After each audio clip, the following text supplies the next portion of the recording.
Well, good morning and welcome to another week. Excited to be able to share this topic with you today. And if you can see on the screen there, the title of this is How Much Do I Have? So this is going to be more application than what we've been looking at. Last week, you looked at negative numbers. So this is going to be kind of applying that to a real world scenario. So in most cases where we have that real world at the end of the lesson, this whole lesson is going to kind of be geared around a real world situation. So hopefully you're able to take something from this, especially those that are getting older. These things that we learn in this unit might become more reality to you guys. So again, how much do I have? Kind of focus on that as we walk through this unit this morning.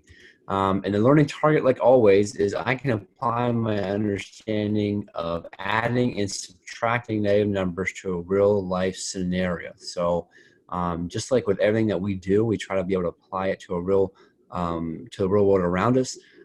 Even the things that we think sometimes we can't in math, because math, we always think that there's no way I can apply what I learned in math. But in this instance, we can with adding and subtracting negative numbers. So that's going to be our learning target.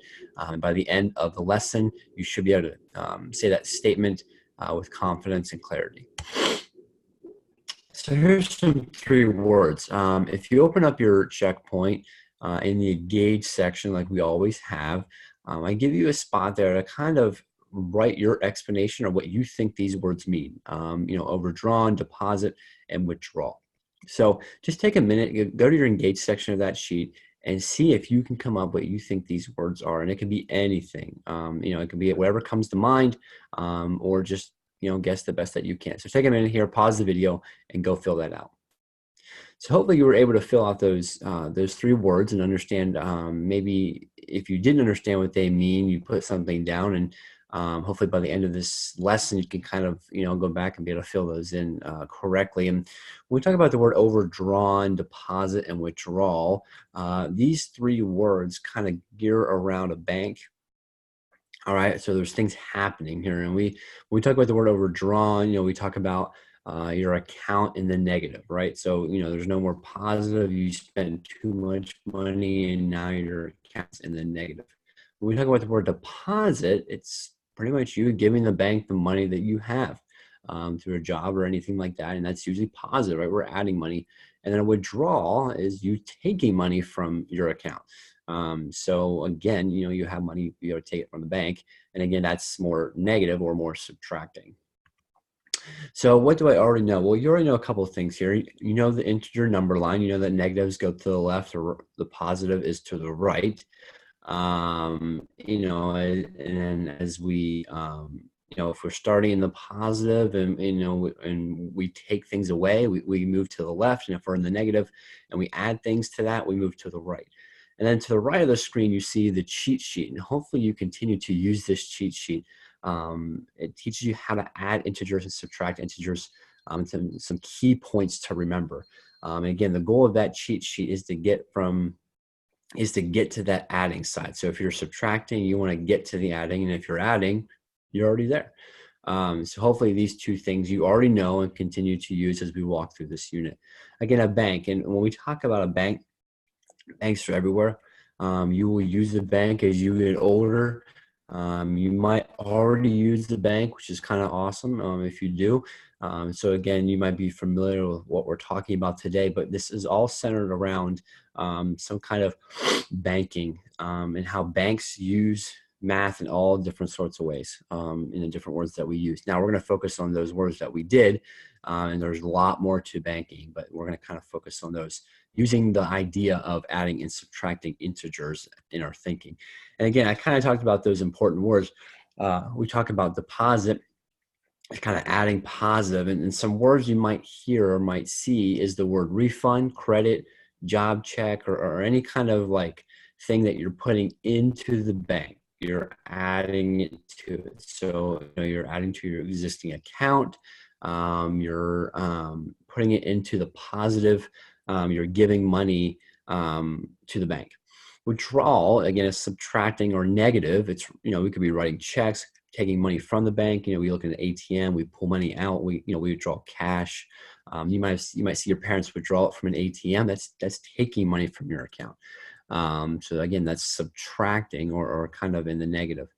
And overdrawn is not a good word that we want to see in banking. Again, we talked about it's a negative status and we need to be in the positive, right? So if it's negative, we got to deposit to get back into that positive. And usually on a bank statement, you see a red color. If it's online banking or maybe on a sheet, it's usually red, indicating that, hey, that's in the negative and we need to fix this problem.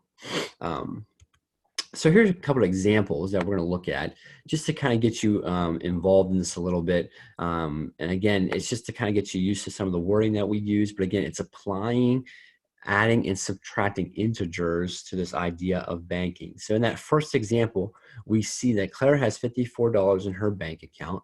A store credits, and we see that word credit. I'm going to underline that credit because that's important. Her account with a $10 refund. Another keyword. Okay, how much does she have in the bank? So if Claire has 54 to start, and the store credits her, and we talked about how credit and refund are around that idea of deposit, right? Adding money to the account. We're going to add $10 to her existing account, giving her a total of $64 in the bank as of right now. The second example, Mai owns the bank $60. Not good. She gets $85 for her birthday deposited into her account. How much does she have in the bank? So if Mai owes the bank $60, she is already in the negative, right? We can almost say that she's withdrawn, or sorry, she is overdrawn, right, with $6 because she owes the bank 60, right? But then she gets $85 for her birthday and deposits or adds that amount into her account. So again, we use our rules of integers saying that both numbers, all right, are different and we're adding. So in reality, what we're doing is we're subtracting to get 25, and we take the sign of the larger number, which is 85, and that's positive. So now she has $25 in her account as of right now. The third example, Tyler is overdrawn at the bank by 180. So again, overdrawn, we know that's negative. Her brother has 70 more than him. How much money does Tyler's brother have? So he has $70 more than Tyler, who is overdrawn by 180. So again, we're going to kind of use the above example and be able to add $70 to see how much more Tyler's brother has. So it's not Tyler's brother has $70 more than him in the negative. He has $70 more to spend, if you want to call it that way, than his brother Tyler. So again, we have different integers, right? When we're adding, we subtract to get 110, take the sign of the larger number, which is negative 110. So they're both still in the overdrawn status, but his brother has $110 overdrawn than 180. The last example, Andre has $37 in his bank account and writes a check for 87. So he has 37. After the check has been cashed, what will his bank account balance be? All right, so we talk about cash in a check. So if we write a check, I think we had an example of that. That simply means that he is withdrawing money, from his account that only has 37. So we're going to minus 87 from that account. So again, we have a subtracting integer problem. So what we do is we keep the first number the same, we change the subtraction to addition, and we change the positive 87 to a negative 87. So now that we're adding different, we subtract and get 40. Oh, excuse me.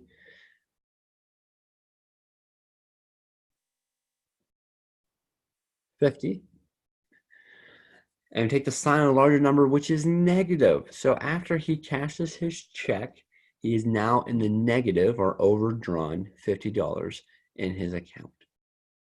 So again, just some words for you to see, some examples that you might see in your unit as you work through it, and then be able to identify those key words and associate them with adding and subtracting.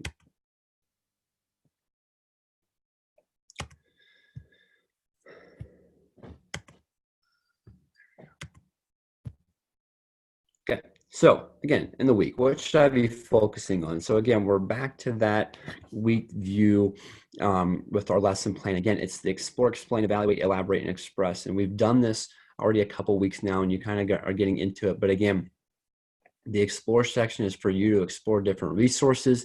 The explain is to be able to identify those three words with more clarity and how they deal with adding and subtracting. I'm actually going to have you complete another checkpoint with evaluate. And then elaborate, we have a balancing the budget activity, which I think would be kind of cool. And then the express, be able to reflect back into your lesson and see what you learned and some good habits and some good skills that you did through the lesson in that way. And then reminders, guys, finished up those power focus areas. I know there was 4 of them. I know that seems like a lot, but we should be finishing and wrapping those up as soon as possible. Start looking through your checkpoints if you haven't already. This one's going to kind of gear you towards a certain checkpoint, so you could be working on those. Continue to set goals. Remember, goals give you direction. They give you what you need to be working on through the week. And as a reminder, the due date is the 25th, which is I believe next Friday. So again, we have another week here, or another couple of weeks until this unit is due. So make sure that you're working through everything, working through those checkpoints. And if you have any questions, please ask. Hopefully, you're able to answer that learning target, and that you can continue to work through this unit with more clarity and more confidence. Have a great week.